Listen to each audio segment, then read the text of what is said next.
I'd like to start by acknowledging all of those Aboriginal and Torres Strait Islander people who reported incidents of racism on the Call It Out register, and also those witnesses of racism and the families and friends of people who had experienced racism, all of whom took the time to share their experiences on the register. And certainly without their courage in doing so, we wouldn't have been able to produce this report.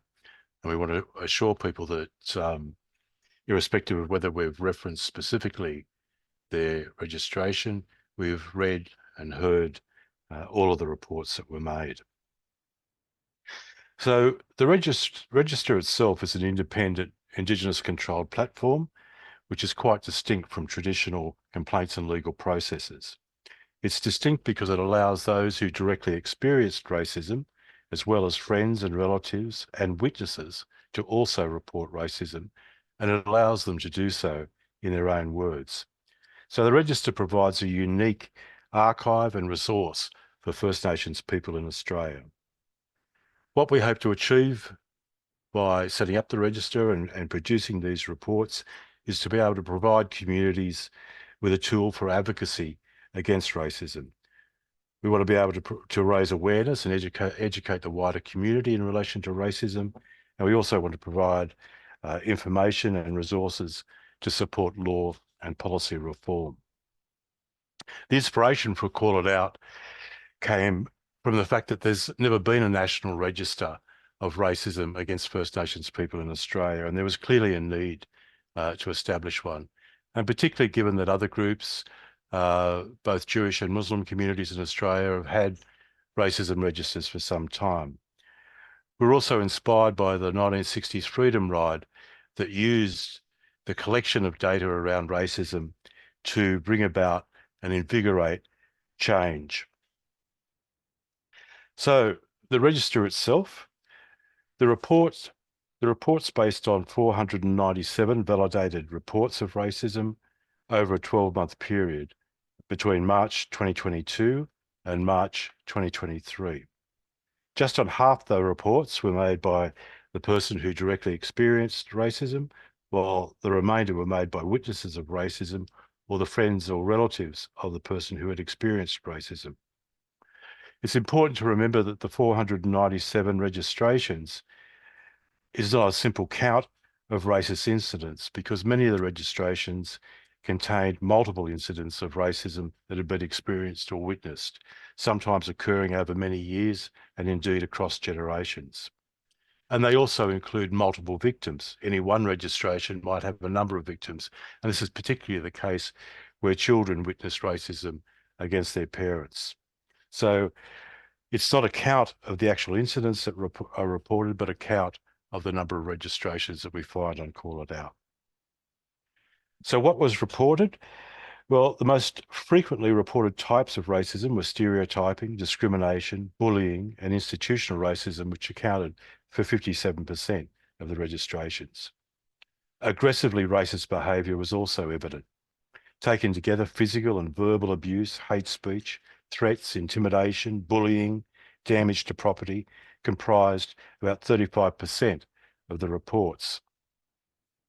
Those who witnessed racism were proportionately more likely to identify racism in the media or online. Indeed, as one person put it, there's a growing lynch mob mentality, particularly on social media.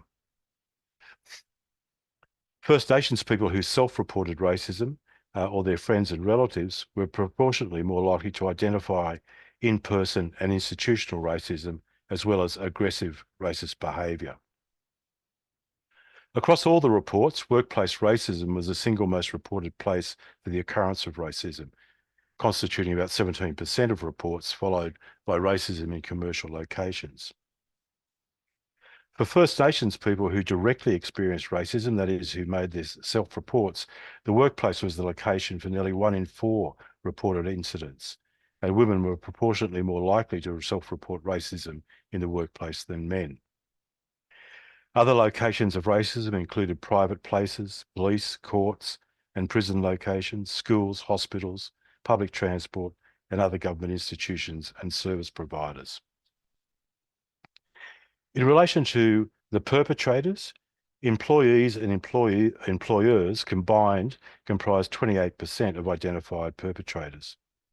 In 14% of the cases, members of the public who were unknown to the person who were reporting was the perpetrator. Health services also stood out as a group and were more frequently identified as perpetrators of racism than educational employees, police, or other non-government service providers.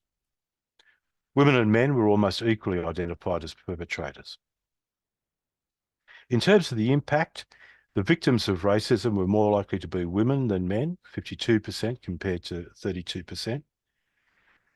And the age range for those who were victims of racism ranged from very young children, a 2-year-old baby, toddler who was racially abused, to an elderly woman who was physically assaulted. It's also worth noting that the impact on children as witnesses was there, irrespective of whether they were the direct target or not of a racist incident. One Aboriginal man who was verbally racially abused on the street stated, "The incident didn't impact me, but it did my daughter who was with me at the time. Now she knows that racism is real." In terms of the impact, the most common feeling expressed by people who recorded incidents on the register was anger, followed by disappointment.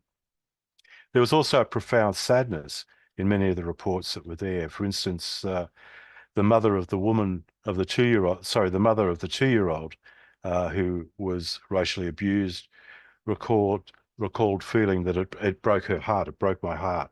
He didn't even understand he was being called the sick name. I'm used to it.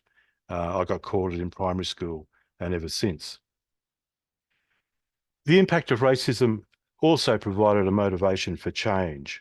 1 in 5 of those reporting racism felt motivated to bring about change or solidarity with others who experienced racism. In terms of responding to racism, the most common response was to talk with family and friends, which was 31% of the responses. 1 in 5 responses involved the person verbally defending themselves or the person who has experienced the racism. There was very low levels of reporting to anti-discrimination bodies, 5%, or to police, 3%. And there was also a relatively widespread feeling of either that nothing can be done or that the person didn't know what to do. And together they made up about 25% of the responses. It's important to remember that the above data really only tells a partial story of the problem of racism and its real and long-lasting impacts. The strength and power of the Called Out Register is in the brave and compelling narratives and stories that are written on the register that talk far more deeply, I think, rather than the statistics. And at this point, I'll hand over to Fiona, who's going to talk more about this aspect of the report. A really good example of this is found in the reports of institutional racism. And so while some people did call out this form of racism on the register, there's really many incidents reported in there that do look very much like institutional racism, but that weren't identified as such by those reporting the incidents in question. Institutional racism is really commonly reported in our political systems and also in our health, education, child protection and justice systems, and is occurring on multiple levels. So to give you an example of that, last time when we did our first launch of the 6-month report of racism of the register, we spoke about health. Just going to say a few things now about education.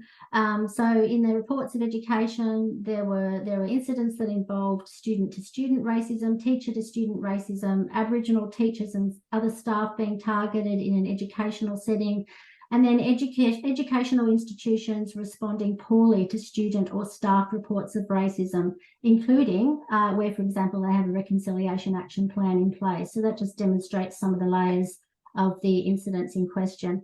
And we also, negative educational outcomes were also identified as a consequence and as evidence of this type of racism, of institutional racism. Next slide, thank you. And Call It Out reports also reveal that racist stereotyping of Aboriginal and Torres Strait Islander people in this country is absolutely rife. So sometimes we saw very obvious examples of that in the form of racial abuse. And at other times, it just appeared to be sitting under most other types of incidents reported to the register. There's a couple of examples on the slide here, which are underpinned by a common racist stereotype that all Aboriginal and Torres Strait Islander people are criminals. The first one describing racial profiling by a police officer of an Aboriginal family, and the second, which is quite common, of employees racially profiling an Aboriginal family in a store, presuming that they're going to steal something in that store. Thank you. Next slide. As we've talked about previously in this session, yeah, racism is entrenched and it's endemic.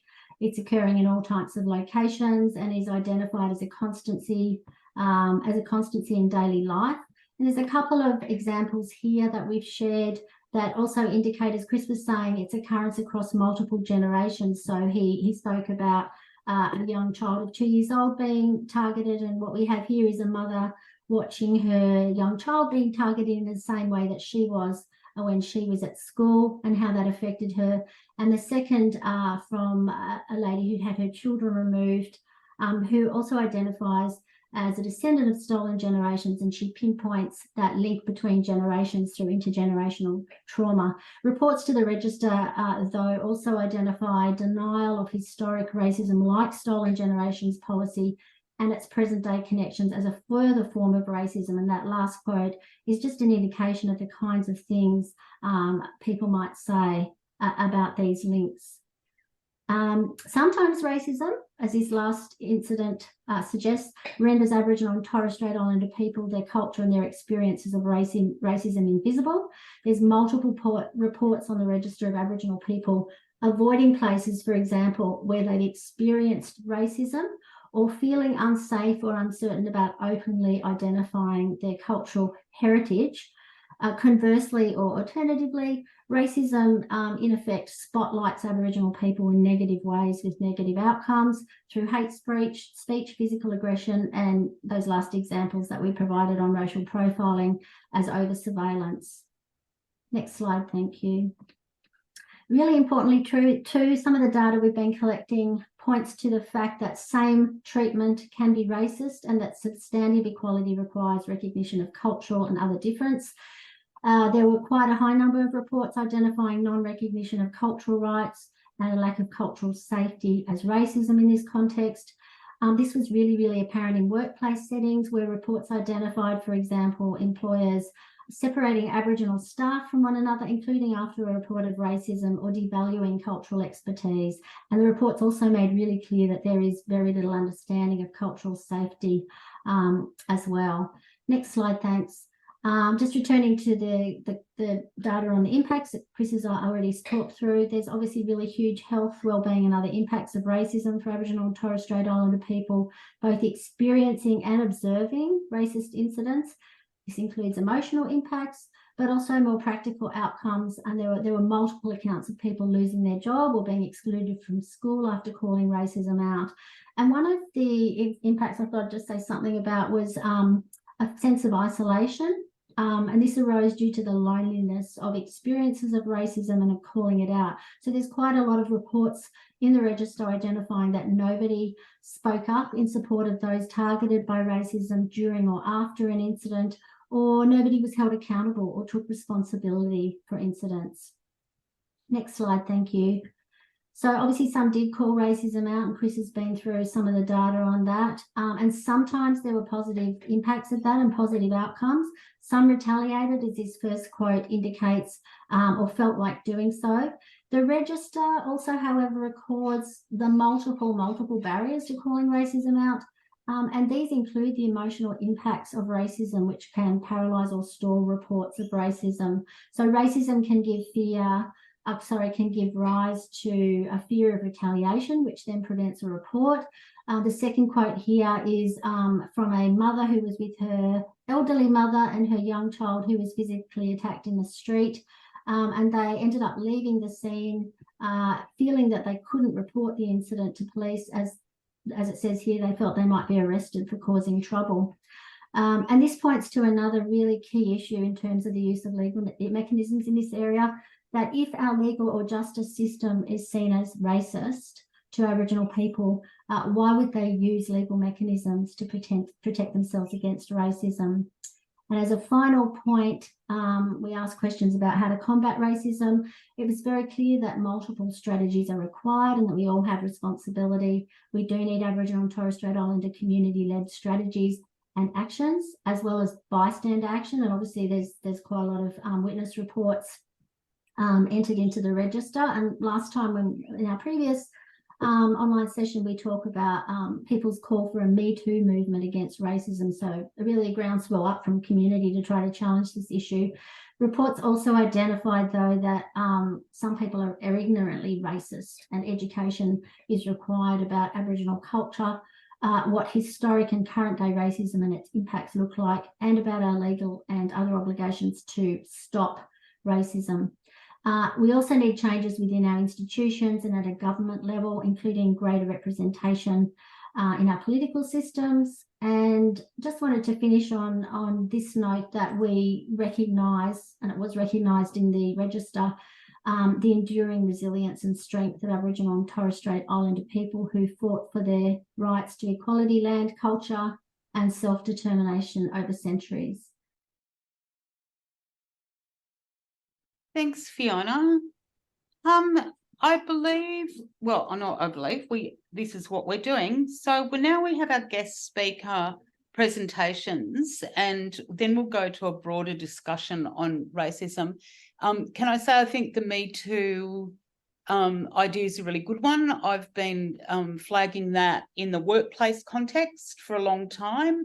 There wasn't room for us to run a campaign like that this year, I think, but I'd like to talk to you and Chris about maybe joining forces on that, because it definitely needs to happen in workplaces. Secondly, nothing would surprise me about what happened in workplaces, but it's so useful for us to have data on top of the Gariala data that we can draw on. So thank you for collecting it in the way you have.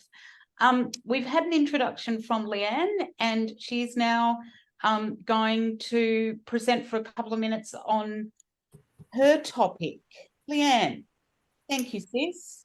Thank you, Nareen. I'd just like to acknowledge that I'm on Kaurna country today and acknowledge Aboriginal elders past, present and emerging.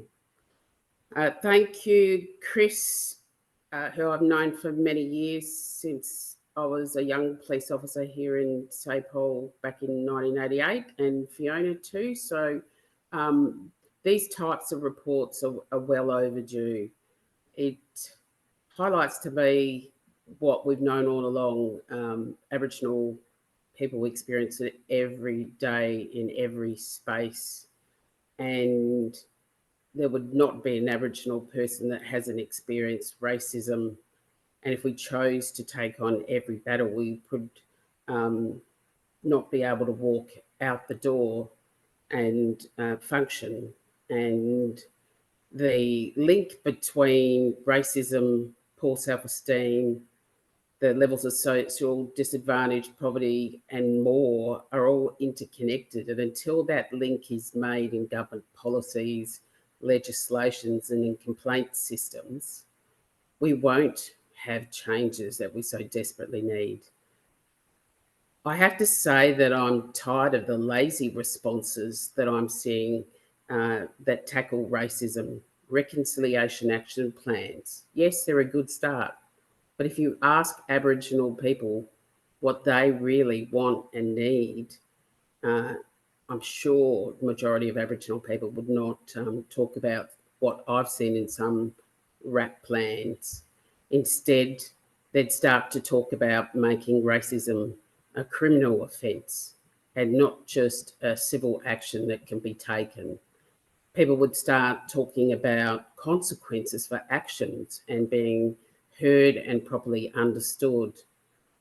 I don't care how good policies are in organisations, whether it be government or non-government or more, unless you create a workplace that does not support racism in any context and form, and you start to deconstruct the systemic racism that exists within the systems that are so often denied by those in power, we will never be able to create the change that we want for Aboriginal people, let alone the Australia that we all say is, giving people a fair go. I feel that recent events show us the reality of what we see every day and what Aboriginal people face. And while the numbers were considerably low in the people that responded to this report, if we opened the conversation up to a broader discussion, we would get far more responses and levels of aggressiveness where people would disclose what they would consider was just part of their deal and just part of being Aboriginal that they have to put up with. We know from the report that the complaint systems need to be enhanced. Yes, we've got anti-discrimination commissioners federally and state. But where are we sitting in systems for having commissioners for Aboriginal people specifically in each state and territory that can hear these issues? My interest in dealing and tackling with these is not with some of the lazy responses that I see being rolled out time and time again within agencies, but with putting in place these social justice commissioners. I'd like to see racism dealt as a serious issue in the workplace, recognising the damage, the hurt and the toxicity that it causes, and hold people responsible, like an injury in the workplace, so that there are people who continue to do racism in the workplace, that they actually understand that there's consequences for that. But education for me, as I've gone along in my lifetime, and I can see from these responses within the report, I've had nearly 4 generations and I've not had one person in those 4 generations not tell me they haven't experienced racism. And I really feel that we've got to draw the line here and start calling it out, telling it like it is, outlining the impacts. We're never going to close the gaps on any level in no matter what sense of our imagination there is, unless we start treating Aboriginal people properly and we start putting them in positions where we can empower them. And part of that response is making sure that there is no racism in the workplace, no racism when we go to the counter of the shop, that people actually embrace and accept that Aboriginal Australians were here before others, and that there have been policies and legislation that have specifically been written for us that have caused us pain and suffering. And there is intergenerational trauma with that. If we want to reduce youth suicide, start valuing Aboriginal people, remove racism in every sense of the form and make it a criminal offence, and start to really attack it on the level of the damage that it causes to every Australian, not just the victims. Thank you very much, Leanne. Would love to talk to you about I could most harshly concur with every single thing you've said. And of course, it's been happening to our people since the day of colonisation, as the experience of my people would form evidence of. Now I'm going to hand over to Eddie. I've introduced Eddie already, and Eddie's going to present on his views. Thank you, brother. Thanks, Nareen. Yeah, just acknowledge that I'm on the lands of the Wurundjeri people.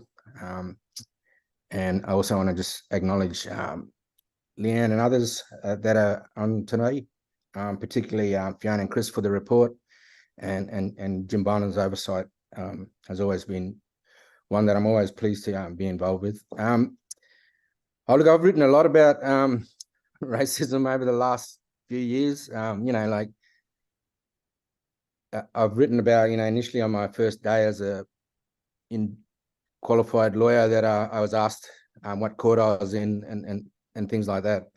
It just goes on and on.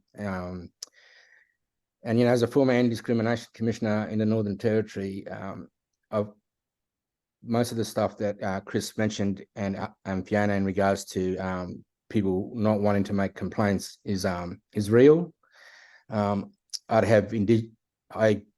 won the position, and like the first time I moved back to the Territory to live, and I was still coming to grips on where I was actually residing, and Indigenous people would rock up at my place, and they'd find out where you lived and come and knock on your door and just tell you what happened. But when you try to encourage them to come in and make a complaint, they just wouldn't.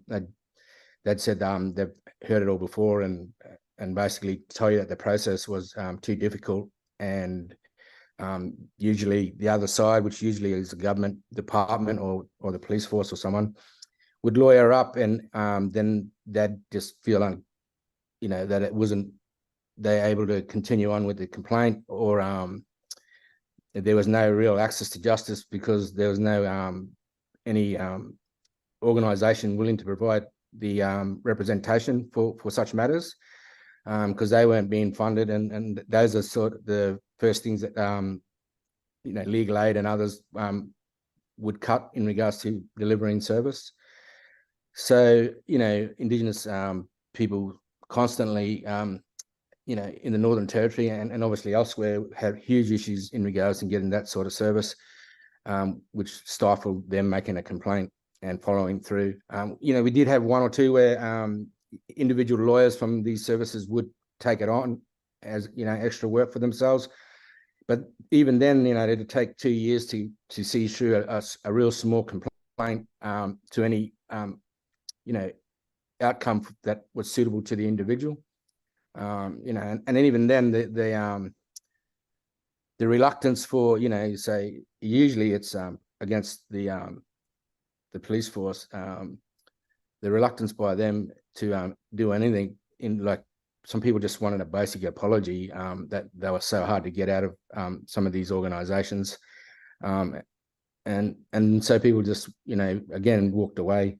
I've had Indigenous people within the police force approached me in when I was in the role and basically tell you some horrible stories that were going on internally, and when they were just too scared to make a complaint at all, and you don't understand why, and they would come in numbers to come and see you and talk about it, just for safety, and also just to tell that it wasn't just a one-off.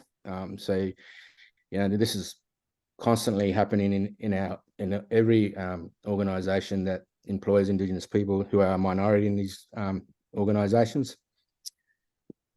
Yeah, and I saw one where in the Northern Territory, alcohol is Indigenous people are demonised for alcohol, and these people caught a bus in to Catherine for their Christmas shopping, and were going to see their daughter, and the police followed them out of the shop, and then basically took the alcohol, put the alcohol on the back seat, and chucked them in the back of the paddy wagon. And they'd done nothing wrong, and they assumed that they were going to a prescribed home that wasn't allowed alcohol.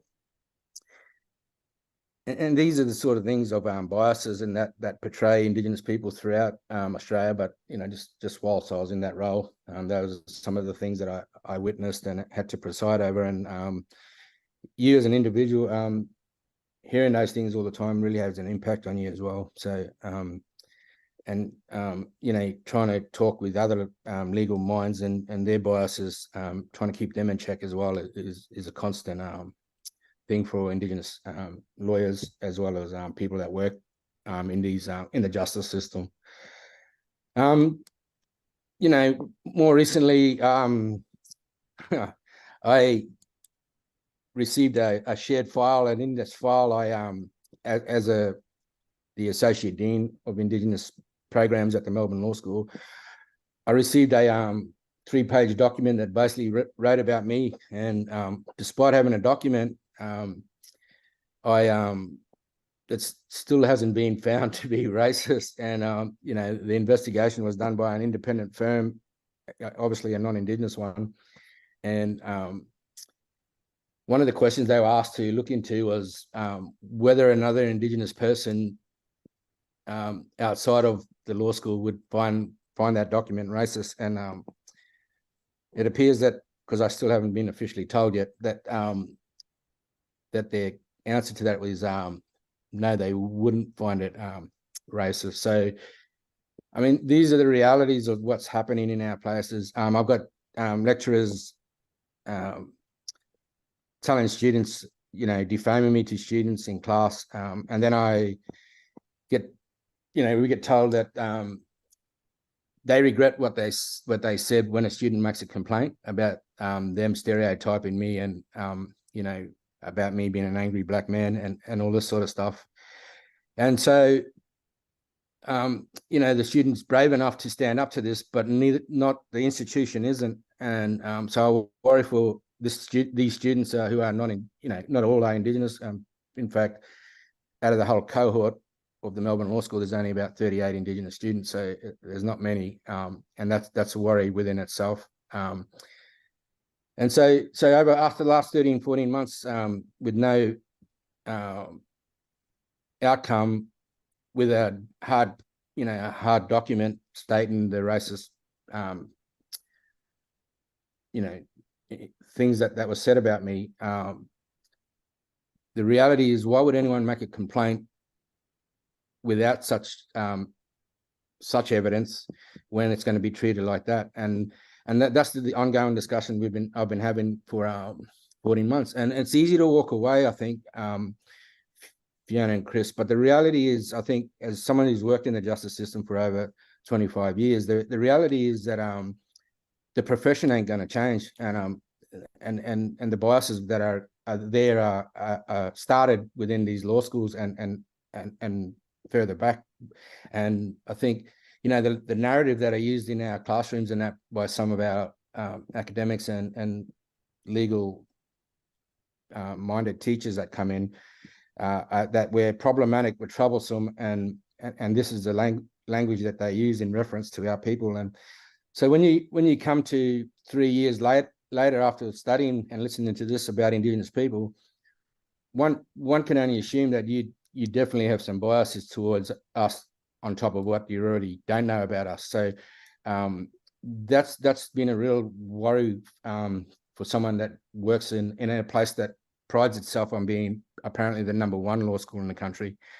And the other sad thing is that they've pushed out 4 prime ministers out of this institution, as well as 9 premiers. And as you go down in the pecking, the numbers get higher. So these people are then making decisions and in leadership roles that will affect you know, Indigenous peoples right across the board. And so I stay to try and keep them honest, but the reality is that the wagons they circle because people are trying to protect their beliefs, and you know, as we all saw in the referendum, that you know, 4 out of 10 people only voted yes, right? The other 6 voted no, and so I think that's really apparent.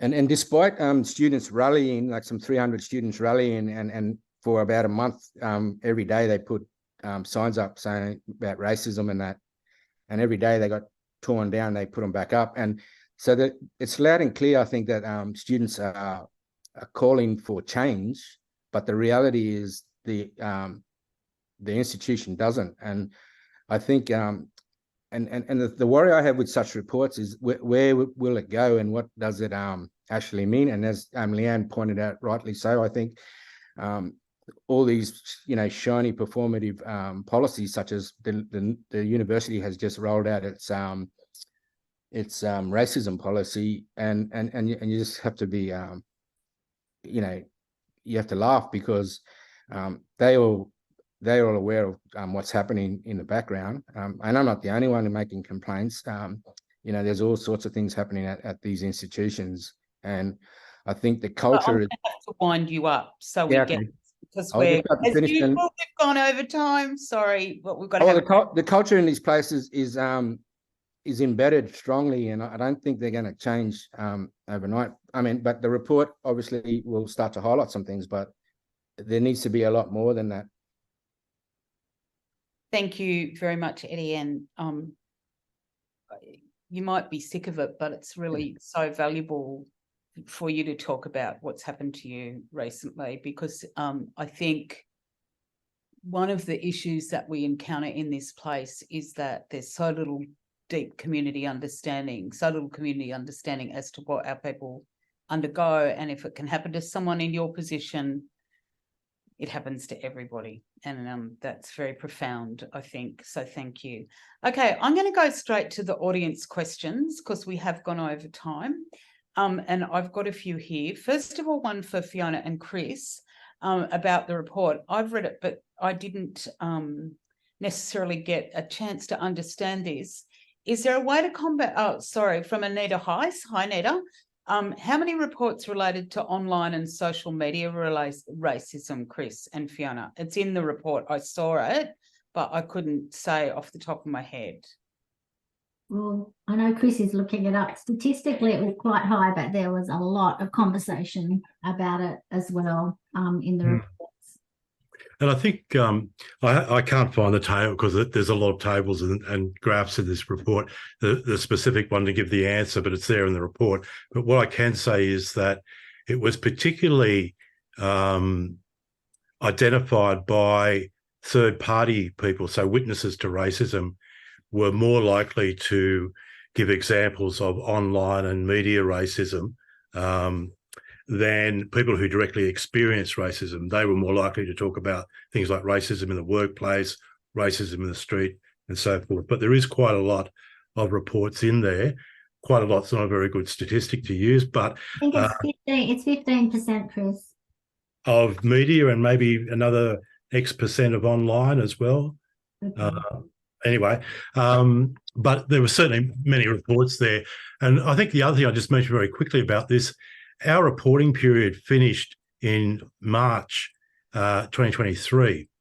And certainly I think over the 6 or 7 months leading up to the referendum, we would expect to have seen even greater reports around online and mainstream media racism. But it's definitely there in the report. And thanks, Chris. And that goes to a question from Sally Cunningham, which has called it out, saying an increase in racism since the no vote. Do we have that statistic to hand, or do you read it next week, Sally, or after today when it's being released? Perhaps the best way. That's the best way. Do you have either of that information at hand, Fiona or Chris? Do we know if it's increased since the referendum? It has. We've only gone up until March this year with the report. Yep. So what we're proposing to do is to put something. The next report will cover off on the referendum stuff. We would strongly encourage people. There's a question in there too about can we get in there and report stuff, or we should have reported stuff. It's not too late. So it'd be great to have some reports in there about the referendum related incidents. Yeah, I think in what we do with Gariella next year, we're going to ask some questions around that too and what it was like in workplaces. So here's a question that just related to that. In the report, I think it probably doesn't, because you didn't collect it till recently. Are you able to share the diversity of organisations, small business and institutions involved? Probably the best place to find that information is Gariella, which you can find at www.dca.org.au. Okay, which is the workplace racism report that Jumbunna also did. So Jordan Atoya says, and this is really for Eddie and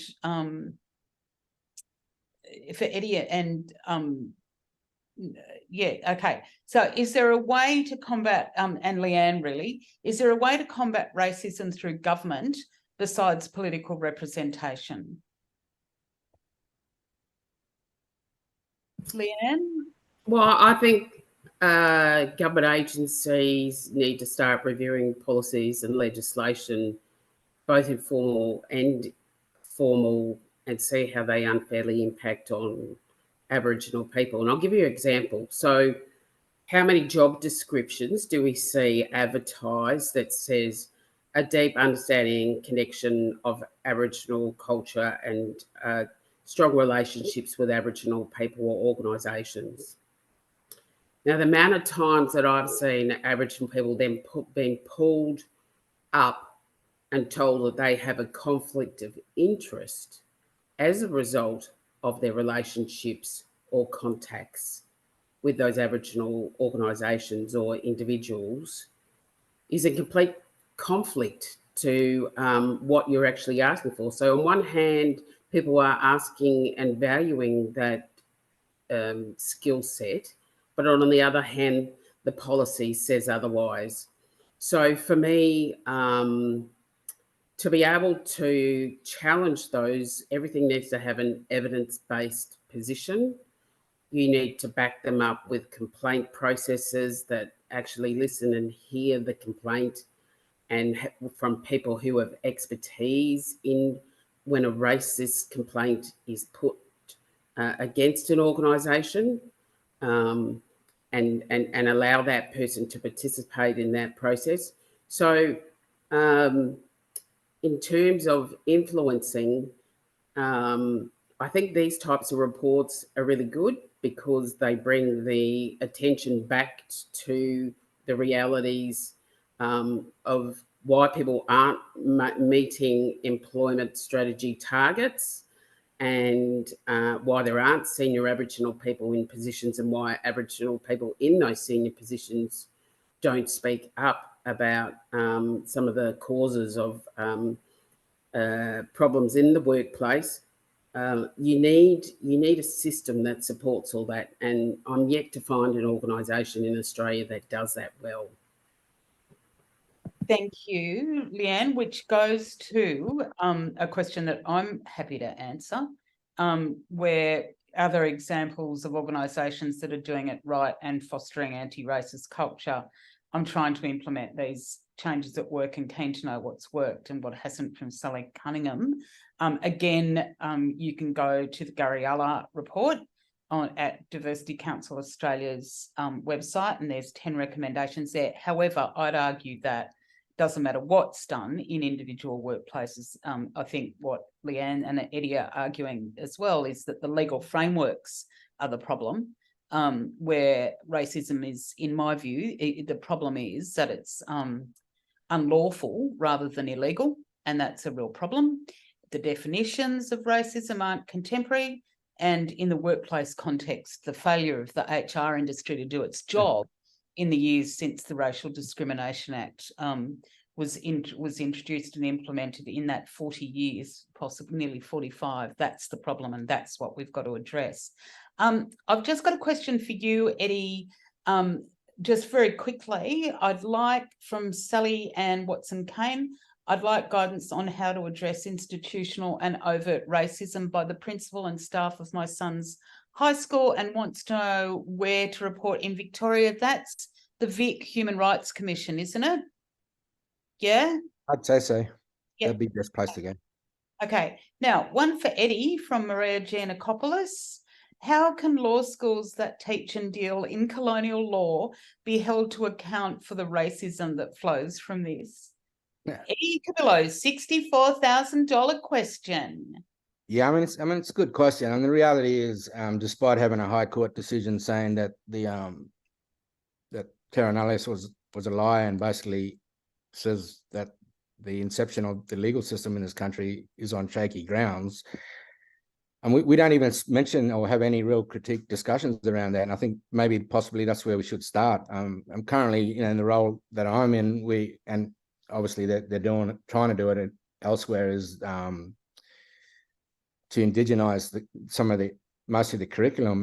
The Council of Australian Law Deans have come out and made a huge statement saying that the curriculum is racist and the justice system's racist, and we need to change that. And there's been a whole heap of work around this, a report done, and we're just needing to implement those changes. But I think the basic things is start to try and really, that the 5-minute addressing of an Indigenous content in a subject is the problem, and we really need to go into it and really discuss it and even utilize Indigenous academics' writings and that, and really have those as prerequisite reading, rather than, if you got time later, you can read these. So, I mean, I think those are some of the real issues that are being faced in regards to teaching the law stream. But the reality is, again, is that individuals don't feel it's necessary and don't feel it's important enough to be in their teachings. So I think, again, it's about trying to educate these educated people around the importance of teaching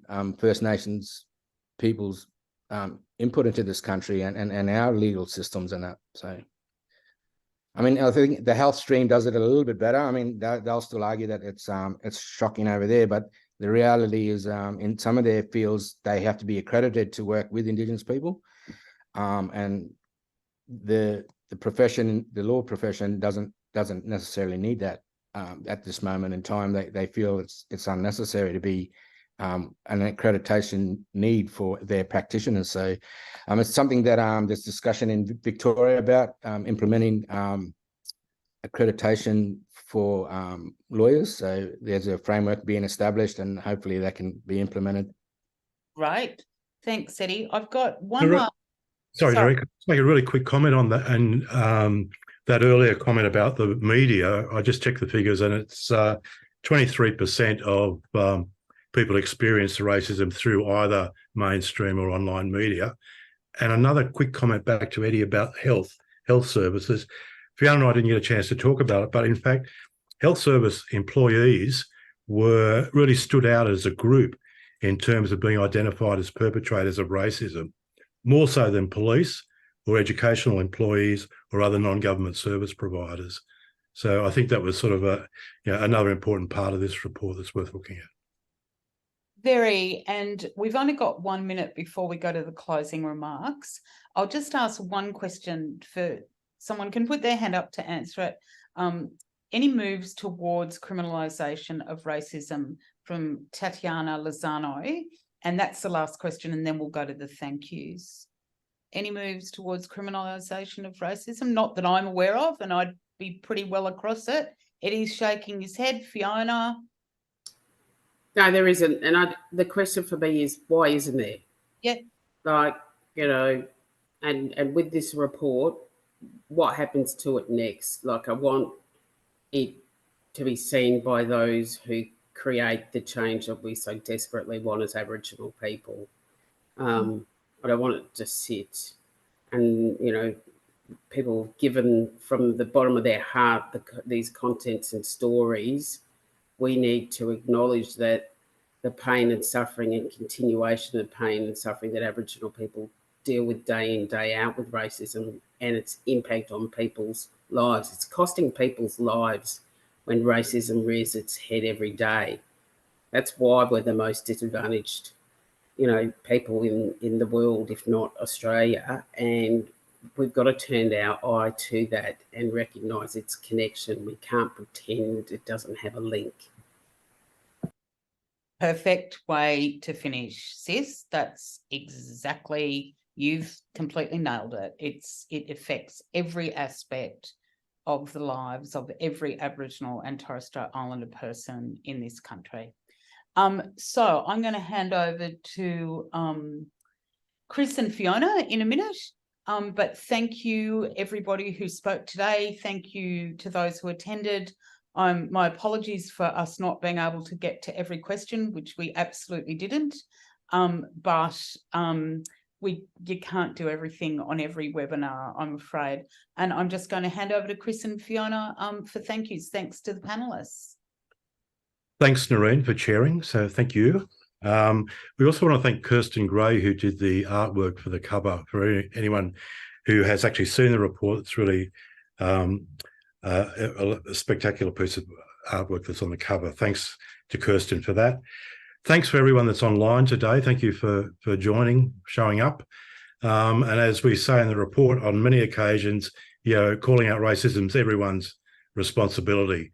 And I want to thank again all those people who did register the effects of racism on them in the register. And we really greatly appreciate that. So thank you.